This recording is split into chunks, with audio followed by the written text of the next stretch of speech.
وہ دیکھو جو ایک گلا پھاڑنے والا مولوی، وہ کہتے ہیں میرے سامنے یہ بیٹھ جائے تو میں اس دن اسے مانوں گا. آپ بھی دیکھ لیں، ایک کرامت اس نے کی ہے، ایک ہماری کرامت بھی دیکھ لینا. قیامت تو قائم ہو سکتی ہے، یہ کسی عالم دین کے سامنے نہیں بیٹھ سکتا.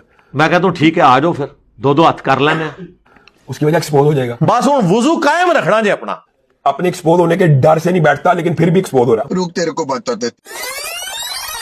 ہمارے ساتھ انجینئر محمد علی مرزا صاحب موجود ہیں، اور ان کے ساتھ آج ہم نے اپنے اس پروگرام میں علامہ ہشام الہی ظہیر صاحب کو بھی دعوت دی تھی. المعروف گلے پھاڑنے والے بھائی، ان کو مدعو کیا تھا، ہمارا ٹائم طے ہوا تھا، لیکن مجھے نہیں پتا باوجود مصروفیت یا کوئی بھی وجہ ہو وہ تشریف نہیں لا سکے ہیں. اس کے پیچھے بھی اللہ معافی دے آپا. تو اس لیے آج انجینئر محمد علی مرزا صاحب کمٹمنٹ کے مطابق آج ہمارے ساتھ لائیو زوم پہ موجود ہیں.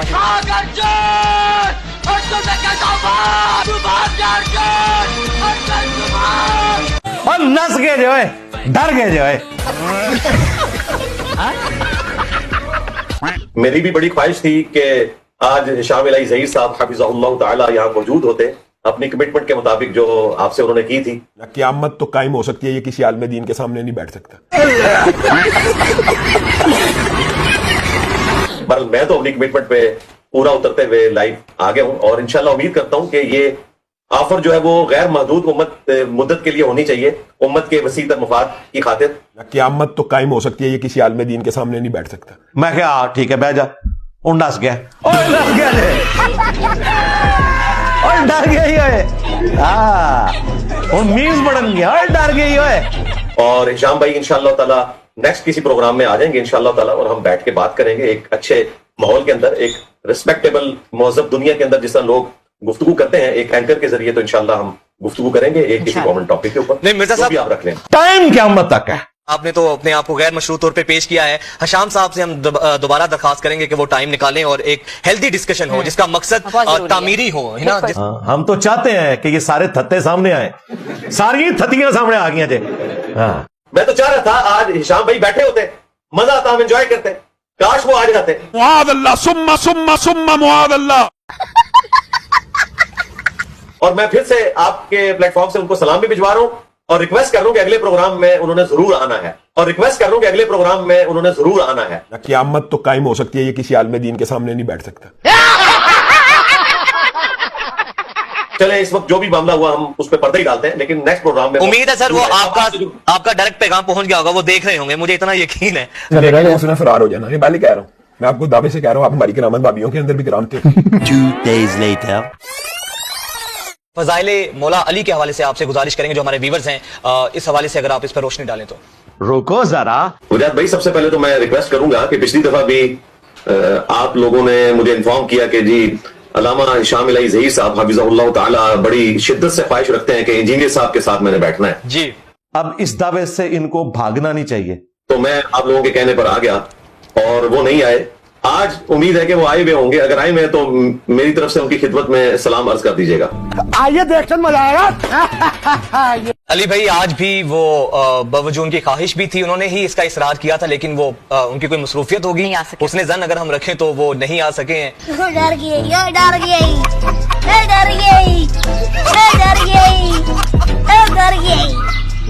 تو دوسری ان کی چھٹی ہو گئی ہے، تو اگر آپ بتا دیں کہ اگلے کسی دن اگر وہ آپ اویلیبل ہیں تو اس دن ان کو ہم انوائٹ کر لیتے ہیں. آؤ صحیح، ایک بار آ جاؤ.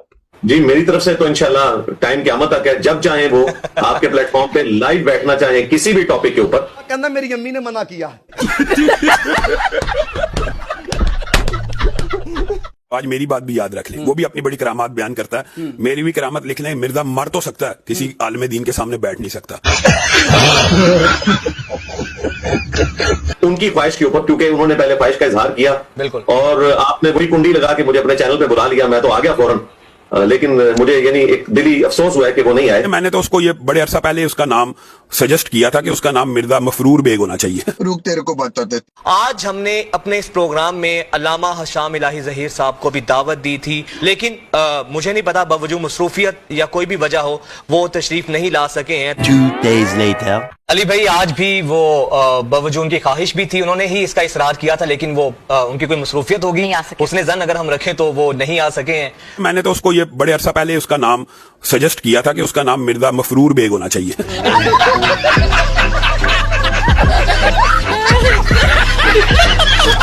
علی بھائی معذرت ہم کرتے ہیں لیکن ان تک آپ کا پیغام پہنچ گیا ہوگا. آئی ہوپ کہ وہ آپ کو دیکھ رہے ہوں گے.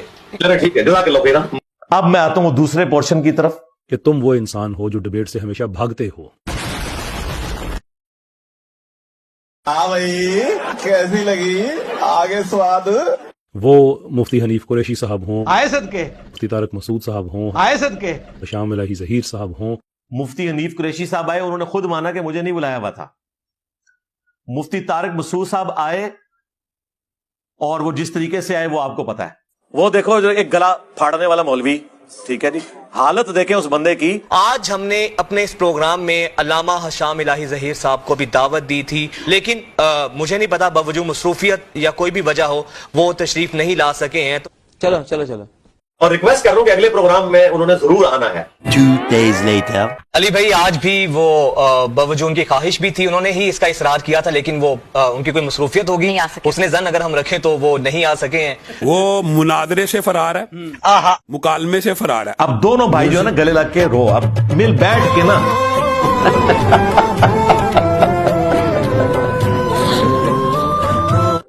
اچھا, جو بندہ مناظرے اور مکالمے سے فرار ہو, قرآن و حدیث میں اس کا ایک لاہ عمل موجود ہے, وہ کیا ہے؟ ہاں دسو.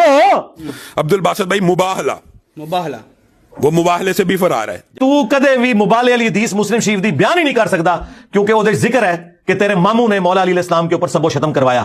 ایک جی سب و شتم وہ تنقید ہوتی ہے, آپ کو نہیں پتا. نہیں سرکار, مسلم شریف میں ہی لکھا ہوا ہے 6229, وہ کہتے تھے لعن اللہ ابو تراب, ابو تراب پر لعنت, نعوذ باللہ.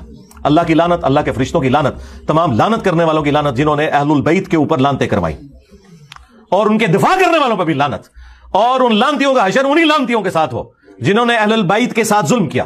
سارے مل کے بولو آمین.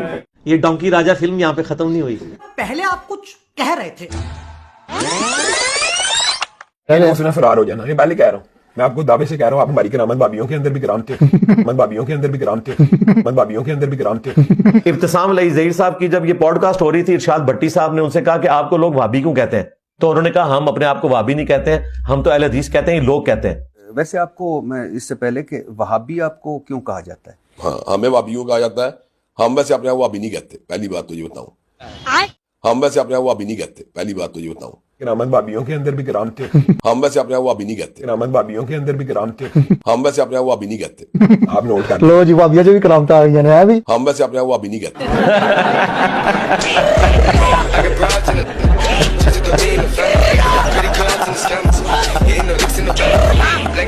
یہ ڈونکی راجہ فلم یہاں پہ ختم نہیں ہوئی. اب اگر میں بھٹی صاحب کی جگہ ہوتا تو میں ان کو ویڈیو دکھاتا جس میں ان کی موجودگی میں نعرے لگ رہے ہیں, اجتے ہو گئی وابی وابی.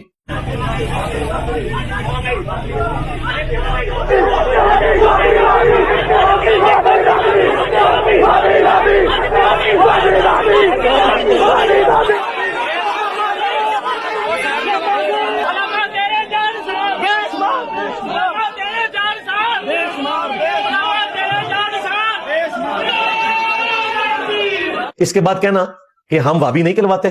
کون ہے یہ لوگ, کہاں سے آتے ہیں؟